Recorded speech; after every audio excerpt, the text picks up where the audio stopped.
Have you ever bought something on a whim, only to get it home and feel a wave of buyer's remorse? That sinking feeling that you've made a mistake, that you've been a bit foolish? We've all been there.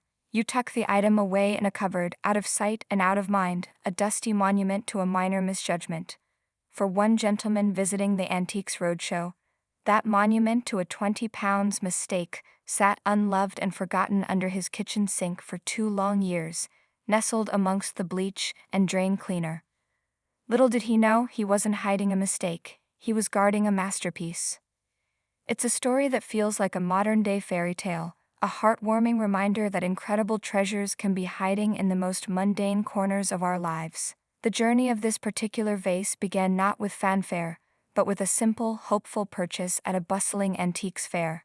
The guest, a keen-eyed collector, spotted a piece that caught his attention. He believed it to be a Royal Lancaster, a worthy find. He happily handed over £20, feeling the quiet satisfaction of a good discovery. But that satisfaction soon curdled into disappointment. Upon closer inspection back home, the details didn't seem right. The marks were unfamiliar, the style not quite what he expected.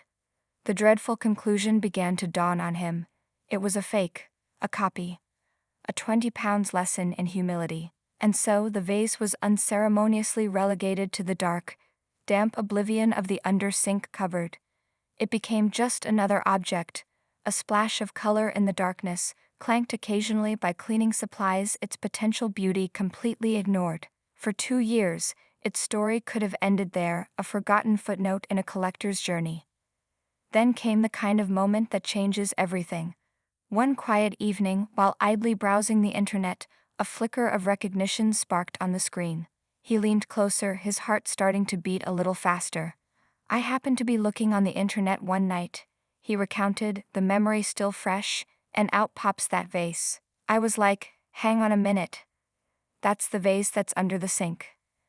Imagine that sudden jolt of adrenaline. The frantic rush to the kitchen, the fumbling with the cupboard door, the careful extraction of the dusty object from its chemical-scented prison.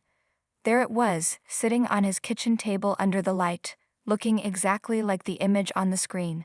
The internet, however, had a different story to tell. This was no fake Royal Lancaster. The article suggested it was something far more exotic, far more special. The internet said it was Zalnay, he explained, a note of wonder in his voice, which I believe is Hungarian. Hope, tentative but thrilling, began to bloom. The mistake suddenly had a new identity, a new history. There was only one thing to do: take it to the experts. When the Antiques Roadshow rolled into Lister Park, he brought his under-the-sink treasure with him. He presented the vase to specialist Stephen Moore, its lustrous surface gleaming under the television lights. The expert's reaction was immediate and profound. He didn't just see a vase, he saw art, he saw history, he saw magic. "I'm almost lost for words because it is just glowing," Stephen confessed, his voice filled with genuine awe. He held the object with a reverence usually reserved for crown jewels. This was not just a piece of pottery. It was a story cast in ceramic and glaze. He turned it slowly, allowing the cameras and the captivated audience to take in its full glory. "It is Zalnay from Pécs in Hungary," Stephen confirmed, his words sending a ripple of excitement through the crowd. "And it is the most brilliant example of their work." He launched into a passionate explanation, painting a picture of a time of incredible innovation at the turn of the 20th century. He spoke of the legendary Eusen glazes, developed by the Zalnay factory, a secret, almost alchemical process that produced an iridescent, metallic shimmer unlike anything else in the world. "So this lovely ruby luster, this sort of gold luster," he explained, gesturing to the vase's shimmering surface, "these were incredibly difficult to fire in the kiln." He pointed out the exquisite details painted onto the vase. "When you turn it round here, we've got the rising sun.